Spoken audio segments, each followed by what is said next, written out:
¿Qué tal? Qué gusto enorme poder compartir la palabra de Dios aquí en casa, en la congregación. Siempre para mí es una alegría. Si volvemos atrás unos años, hace no tanto tiempo sucedió la pandemia. Y quizás te acuerdes que en los primeros meses de la pandemia surgió una pregunta. La pregunta era, ¿cuáles son los servicios esenciales? ¿Qué es esencial y qué no? En ese entonces con mi familia vivíamos en los Estados Unidos y a mí me dio cierta risa observar desde allí que las noticias en Argentina era que se discutía si el fútbol era esencial o no. ¿Qué piensan ustedes? ¿Será que era esencial, no era esencial? Yo imagino que más de uno dice, sí, el fútbol era esencial. El caso es que cuando las cosas se ponen complicadas, es ineludible que pensemos en qué es lo verdaderamente importante, qué es esencial y qué no lo es. Cuando las cosas se ponen desafiantes, siempre miramos hacia adentro y consideramos qué es verdaderamente valioso para nosotros. Y algo inteligente que todos tenemos que aprender a hacer es anticipar que siempre llegan tiempos difíciles. No deberíamos solamente reaccionar a los desafíos de la vida, sino que deberíamos prepararnos para ellos. Por eso es que hoy, el domingo que viene, vamos a estar pensando juntos en cuáles son las verdades esenciales de la fe cristiana. Como cristianos, ¿qué es lo verdaderamente importante y en lo que todos estamos de acuerdo? Cuando uno revisa la historia del cristianismo, se da cuenta de que en distintos tiempos de la historia hubo justamente planteamientos acerca de qué era lo verdaderamente esencial para nuestra fe cristiana. Los padres de la iglesia, por ejemplo, escribieron el credo de los apóstoles. Algunos siglos después se escribieron también las confesiones de fe, como por ejemplo la confesión de fe escocesa de Westminster, que repetían los hermanos presbiterianos y todavía hasta hoy se estudia en las iglesias presbiterianas. O quizás alguno escuchó del catecismo de Heidelberg. Las iglesias reformadas de Holanda repetían preguntas y respuestas de cara a definir qué es lo verdaderamente esencial para los cristianos. Y quizás todavía más popular es el conocido ejemplo de las 5 solas de la Reforma Protestante. ¿Escuchaste de ellas? Aquí van a aparecer en la pantalla. Dice, sola escritura, solo las escrituras, sola fide, sola gratia, solo Christus, soli Deo gloria. Que fueron reformas que fueron sucediendo a partir de los excesos de la Iglesia Católica del siglo XVI. Los cristianos protestantes empezaron a hacer estas afirmaciones para justamente contrarrestar ciertas confusiones que había en aquel entonces. Obviamente que esto haya sido definido en latín esconde cierta contradicción, porque estaban tratando de responder a lo que sucedía en la Iglesia Católica, que en aquel entonces hablaban en latín los sacerdotes, así que ellos estaban tratando de dialogar con esa realidad. El caso es que nosotros también necesitamos en hoy navegar desafíos firmes en lo que la palabra de Dios nos revela. Y por eso es que este domingo y el domingo que viene vamos a estar haciendo algunas definiciones de qué es verdaderamente esencial para nosotros. Quizás alguno de ustedes sepa que no todas las doctrinas de la fe cristiana tienen la misma robustez escritural. ¿Qué quiere decir eso? Que no todas las doctrinas tienen el consenso general de la iglesia. Hay algunas doctrinas en las que distintos cristianos tenemos distintas interpretaciones, pero hay algunas que son fundamentales y esas son las que consideramos esenciales y de eso vamos a estar hablando. ¿Qué tal si le pedimos a Dios que nos guíe? ¿Les parece? Así que oramos. Querido Dios, hacemos silencio en este instante para escuchar tu voz. Hacemos silencio con nuestra lengua, pero también en nuestra mente y corazón, porque necesitamos discernir tu voz y responder qué es verdaderamente esencial para nosotros. En el nombre de Jesús. Amén. Así que la pregunta que vamos a responder es, ¿qué es esencial para nosotros los cristianos? O mejor, ¿qué debería serlo? ¿Cuál es nuestro oxígeno y nuestra agua para nuestra supervivencia espiritual? Y la primera verdad que diferencia el cristianismo de todo otro acercamiento a la fe es la gracia de Dios. Ese es el punto de partida, la iniciativa divina de amarnos a pesar de nosotros. La gracia, mis hermanos queridos, es única del cristianismo bíblico. Quizás no de la religión cristiana. Quizás te llame la atención esta afirmación, pero por un lado está aquello que conocemos como la religión salpicada de principios bíblicos y por otro lado está el evangelio de Jesucristo, el cristianismo bíblico. La religión siempre es un acercamiento que comienza con la iniciativa humana. Estamos tratando de religarnos con una deidad. Y hay un sistema de obediencia. Lo que dicen todas las civilizaciones de la humanidad es similar. Dicen lo siguiente: tienes que obedecer a la deidad para que la deidad te bendiga, y si te portas mal, la deidad te va a maldecir. Suena lógico, ¿cierto? Qué lindo verte. Qué bueno verte con nosotros. Acá está el papá de Lizzy, que hace tiempo que no lo veíamos. Qué lindo verte. Muy bien. Eso es lo que todas las religiones conciben como germen. Yo tengo que obedecer, la deidad me bendice. No obedezco, la deidad me maldice. Y suena que nosotros creemos lo mismo, pero ¿será? Hay un concepto completamente diferente en la palabra de Dios, que es la gracia. Dios nos ama por iniciativa propia, aún antes de que nosotros le obedeciéramos a Él. Y mis hermanos amados, ese es patrimonio del cristianismo bíblico. Todas las religiones creen estar en lo correcto según la herencia de su entorno. Si crecimos aprendiendo acerca de Dios, creemos que Dios es el verdadero. Si crecimos escuchando acerca de Alá, creemos que Alá es el verdadero. Si crecimos escuchando acerca de Buda, vamos a creer que Buda es el verdadero. Y quizás alguno ingenuamente pudiera pensar que la única diferencia entre un sistema religioso y el otro es simplemente que a uno lo llamamos Buda, a otro lo llamamos Dios y a otro lo llamamos Alá. Pero no. La diferencia no es el nombre. Hay una filosofía de fondo completamente diferente. En todas las religiones se habla de obediencia, pero en el cristianismo bíblico se habla de gracia, amor incondicional. Nosotros le amamos a Él porque Dios nos amó de manera anticipatoria. Y obviamente la gran explicación de esta verdad la tenemos en Jesús. Sin embargo, déjenme decirles, esto viene desde el principio de la revelación escrita. ¿Quién se acuerda de la historia de Abraham? ¿Se acuerdan de esa historia? ¿Y se acuerdan de esa escena tan extraña del sacrificio que hace Abraham, o el que va a hacer, o el que intenta hacer con su hijo Isaac? ¿Se acuerdan de esa escena?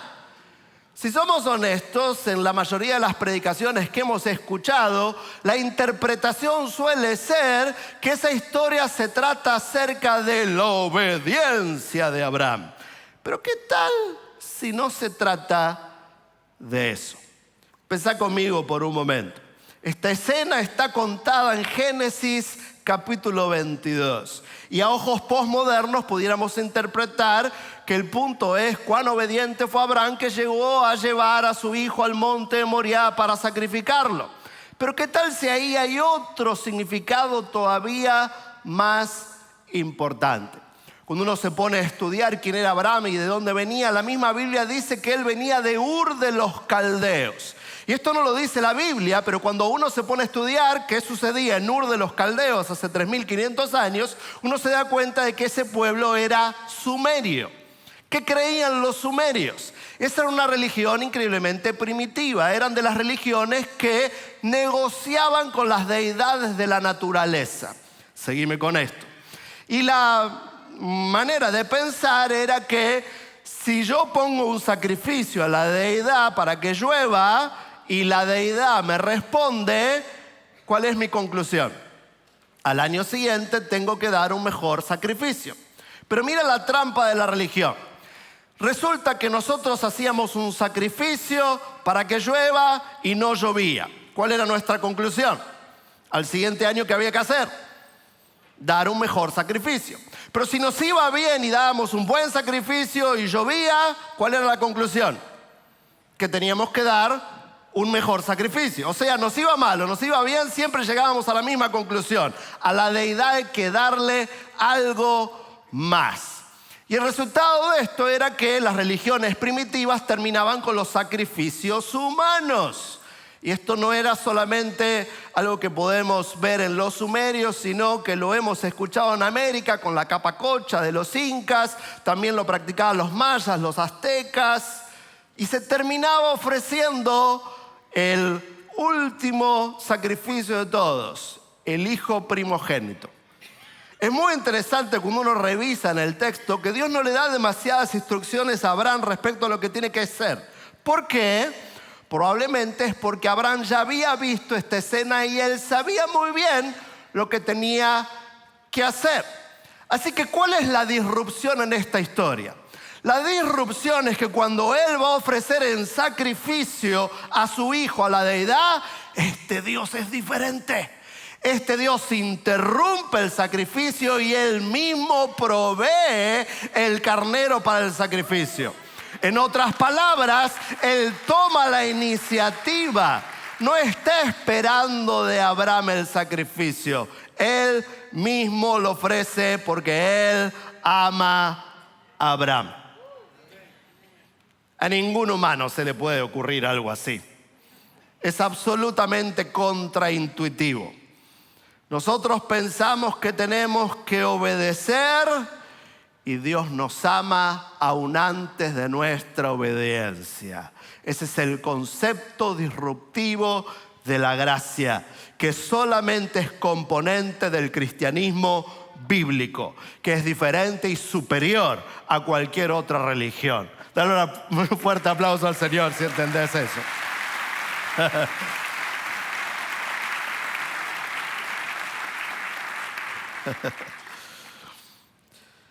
El cristianismo tiene esta idea audaz, irreverente, disruptiva y maravillosa que no se le pudo ocurrir a ningún humano porque es totalmente contraintuitiva. Y es que Dios ama a gente mala. Por eso me ama a mí y por eso, sobre todo por eso, te ama a vos. Dios nos ama a pesar de, no porque nos ganamos su favor, sino porque contamos con su favor incondicional. Esta es la gran diferencia del cristianismo. En la gracia no hay negocio. No hay nada que hacer. Solamente poner nuestra fe en ella. Pues si alguno tiene dudas, ¿qué quiere decir la palabra gracia? La palabra gracia quiere decir favor inmerecido. Viene de la palabra griega charis, que también quiere decir amor anticipatorio.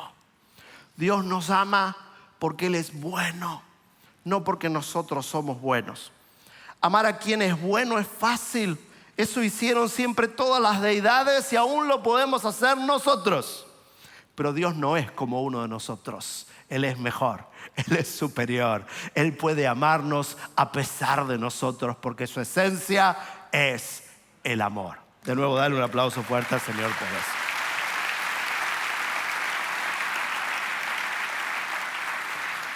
El apóstol Pablo lo explica así. En Efesios capítulo 2, versículos 8 y 9 dice: Dios los salvó por su gracia cuando creyeron. Ustedes no tienen ningún mérito en eso. Es un regalo de Dios. La salvación no es un premio por las cosas buenas que hayamos hecho. Así que ninguno de nosotros puede jactarse de ser salvo. En la Reforma Protestante se solía repetir que sin la gracia de Dios la vida cristiana es imposible. Y yo me animo a afirmar que sin la gracia de Dios la vida es simplemente imposible. Sin disfrutar la gracia de Dios, vamos muriendo de a poco, porque estamos siempre tratando de lograr algo que termina siendo inalcanzable. Somos como el coyote tratando de perseguir al correcaminos, o una ratita que corre dando vueltas en una rueda, tratando de impresionar a Dios y tratando de ganarnos un favor, aunque Dios en verdad nos amó primero, de manera anticipatoria. Pero cuando abrazas la gracia, no hay que probarle nada a nadie, ni siquiera a Dios. No intentas ganar su favor, sino que obedeces por agradecimiento. Por si nunca te diste cuenta, gracia y agradecimiento tienen la misma raíz. Y es que estos dos conceptos tienen un romance. Son el soneto y la canción de la experiencia cristiana. Son la poesía de conocer el favor de Dios y vivir agradecidos por Él. Los cristianos verdaderos no obedecemos para ganarnos el favor de Dios. Obedecemos porque confiamos en su voluntad y estamos agradecidos por su gracia. Dale a Dios un fuerte aplauso por eso. Este es el primer aspecto esencial de nuestra fe. La iniciativa es de un Dios bueno. Segundo aspecto, la revelación de Dios. Mis hermanos amados, la palabra de Dios define la realidad con verdad, lo cual es esencial porque eso la hace el mejor fundamento para las mejores decisiones. El apóstol Pablo decía que la voluntad de Dios es buena, es agradable y es perfecta. Cuando hacemos la voluntad de Dios nos va bien, y cuando no hacemos la voluntad de Dios nos lastimamos. Pecamos, es decir, nos lastimamos. Por si nunca te diste cuenta, ¿qué es el pecado? Aquello que te hace mal. Por tanto, Dios lo detesta. Dios no detesta el pecado porque Él es un policía cósmico que está esperando tu moralidad. Dios detesta el pecado porque te lastima. Él quiere que vayas haciendo su voluntad para que te vaya bien. La Biblia no solo nos cuenta la historia de Dios, sino que nos provee la historia de la identidad humana, nuestra historia. Y por eso quienes mejor conocen la palabra de Dios son personas firmes y que no se dejan definir ni por las circunstancias, ni por las posesiones, ni por las percepciones, y ni por los medios y la cultura.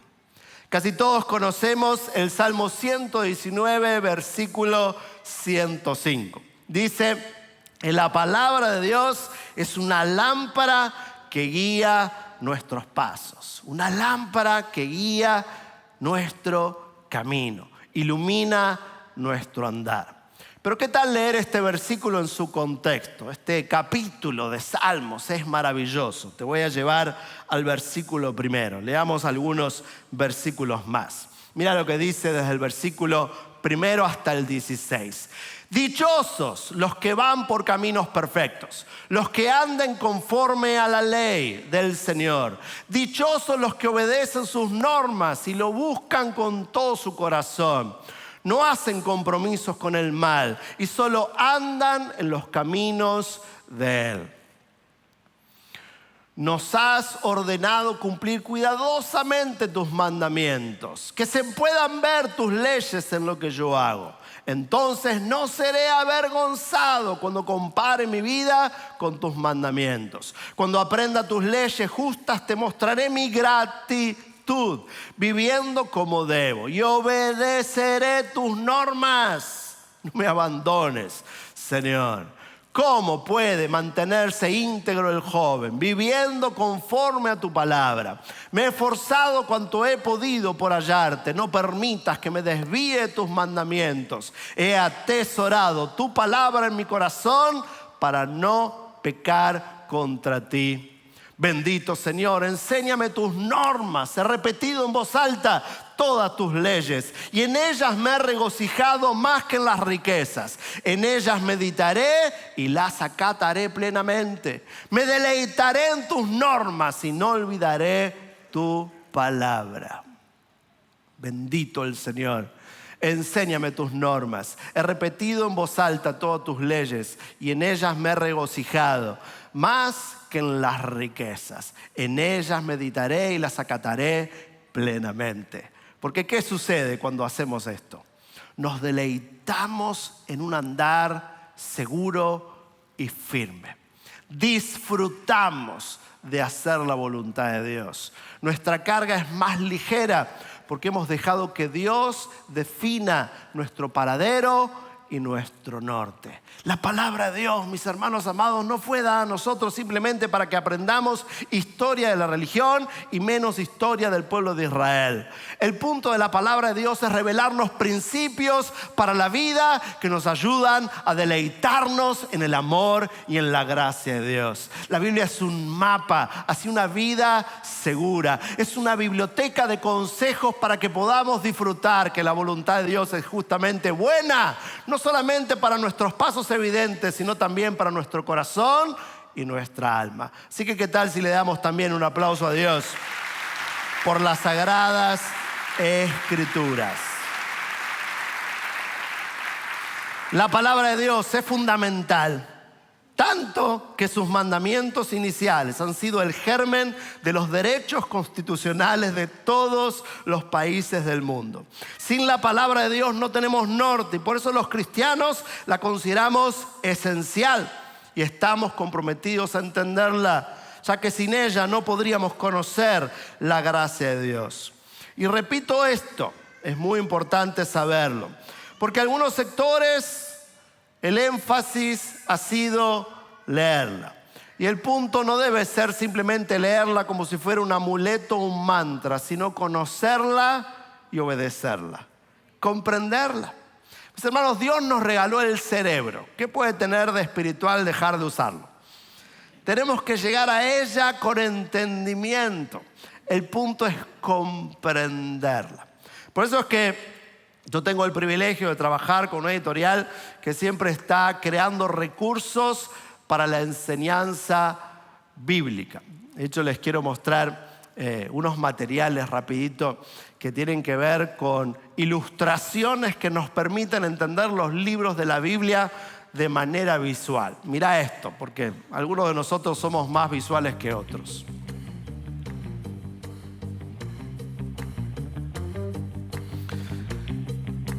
Este libro se llama Los libros de la Biblia explicados en gráficos. ¿Quiénes de ustedes son visuales?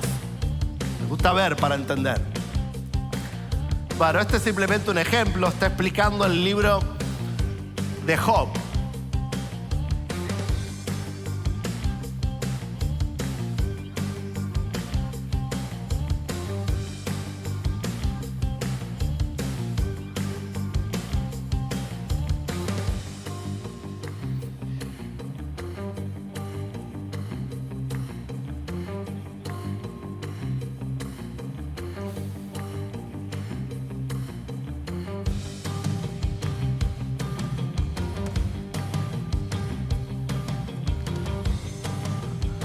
Está bueno, ¿cierto? Se ve medio gordito Job, pero está bueno. La palabra de Dios fue dejada a nosotros para ayudarnos a conocer los planes de Dios para nuestra vida, que comienzan justamente con su gracia. Fue la gracia de Dios la que motivó que contemos con este regalo de dirección. Las Sagradas Escrituras, su revelación para que aprendamos a vivir mejor. Repito, la Biblia no es un libro de historia. La Biblia es un libro de principios enmarcados en la historia del pueblo de Dios, que es la historia tuya y la historia mía también. Dale a Dios un aplauso por su palabra. Y así llegamos a la tercera realidad esencial que quisiera que repasemos en esta mañana, y es la fe. Mis hermanos, la fe es la prerrogativa humana, es nuestra reacción lógica a la gracia de Dios revelada en su palabra. Sin nuestra fe puesta en la gracia de Dios no tiene efecto en nuestras vidas. Y lo que la Biblia revela, hasta que no lo creemos, tampoco se activa en nuestros comportamientos ni tiene su efecto de transformación. Fíjense lo que dice Romanos capítulo 5, versículos 1 al 3. Por tanto, ya que fuimos hechos justos a los ojos de Dios por medio de la fe, es que tenemos paz con Dios gracias a lo que Jesucristo nuestro Señor hizo por nosotros. Debido a nuestra fe, Cristo nos hizo entrar en este lugar de privilegio inmerecido, en el cual ahora permanecemos y esperamos con confianza y alegría participar de la gloria de Dios. Hasta nos alegramos al enfrentar pruebas y dificultades, porque sabemos que ellas nos ayudan a desarrollar resistencia. Así de poderosa es la fe. La fe activa en nosotros la gracia de Dios revelada en su palabra. Sin ella, la gracia y la palabra de Dios son como si tuviéramos 20 desodorantes en nuestra casa, pero no los usáramos. O tuviéramos 40 Biblias en la biblioteca, pero no la leyéramos ni la entendiéramos. Es la fe la que activa que la gracia de Dios tome su efecto transformador en nuestras vidas y que la palabra de Dios haga sentido para nosotros. ¿Qué es la fe? Ustedes conocen el texto, Hebreos capítulo 11, lo dice muy bien. Dice, la fe es la seguridad de recibir lo que se espera. Es estar convencidos de lo que no se ve. Gracias a su fe, nuestros antepasados recibieron la aprobación de Dios. Por la fe, sabemos que Dios formó el universo por medio de su palabra. Así que lo que ahora vemos fue hecho de lo que antes no podía verse.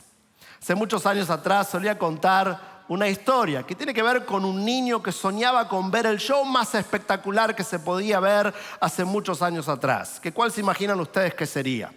El circo.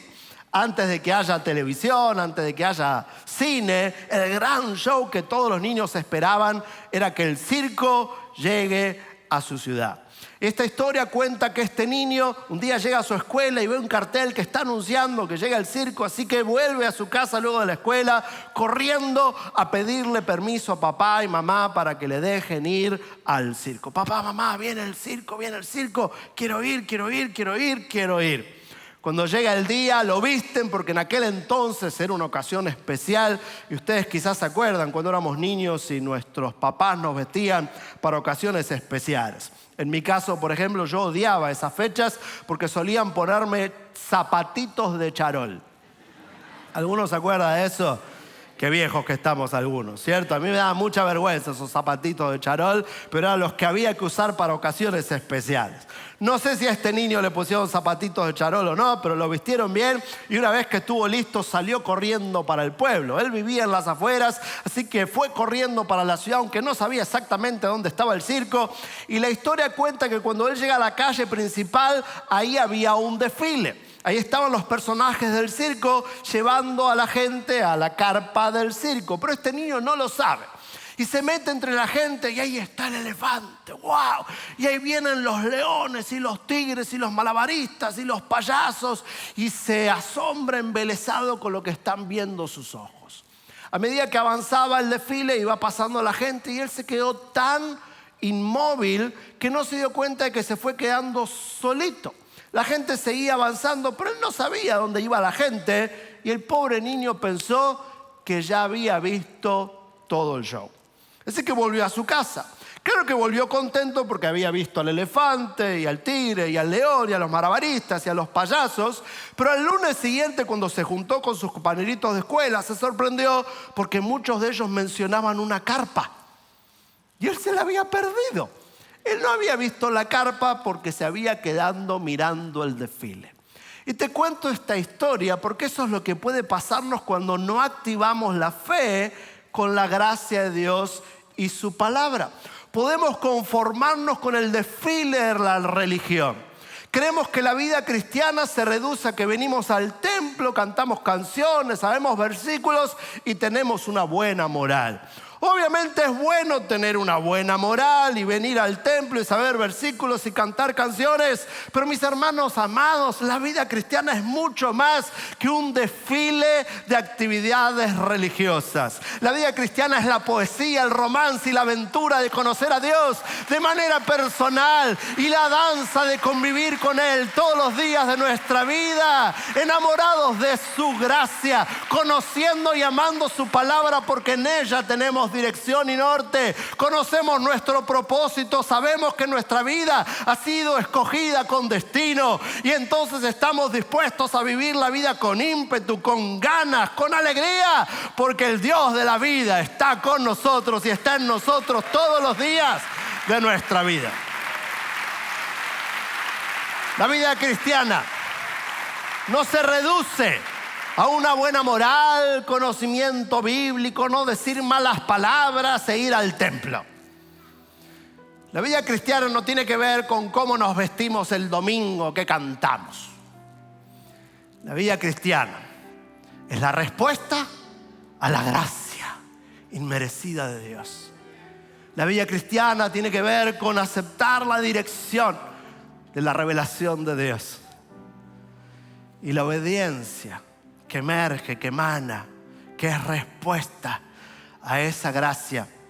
No porque estamos tratando de negociar con una deidad para que nos dé un favorcito o haga un milagrito, sino porque estamos agradecidos.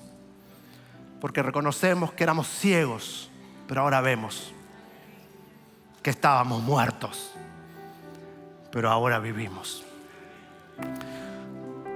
Mi deseo es que seamos aquellos que tenemos un corazón enternecido por la gracia de Dios, una mente dirigida por la palabra de Dios y una fe que no se conforma a una vida rastrera, sino que vuela con ímpetu a las alturas del llamado de Dios. Ponete de pie conmigo.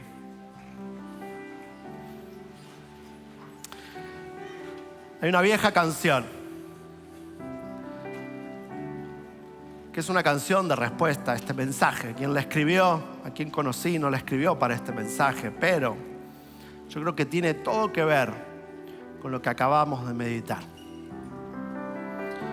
Tiene que ver con decir bien clarito que nuestra confianza está puesta en Él. Toma unos segundos para meditar allí en tu corazón, en tu interior, en lo que acabas de escuchar y cuál es tu respuesta personal.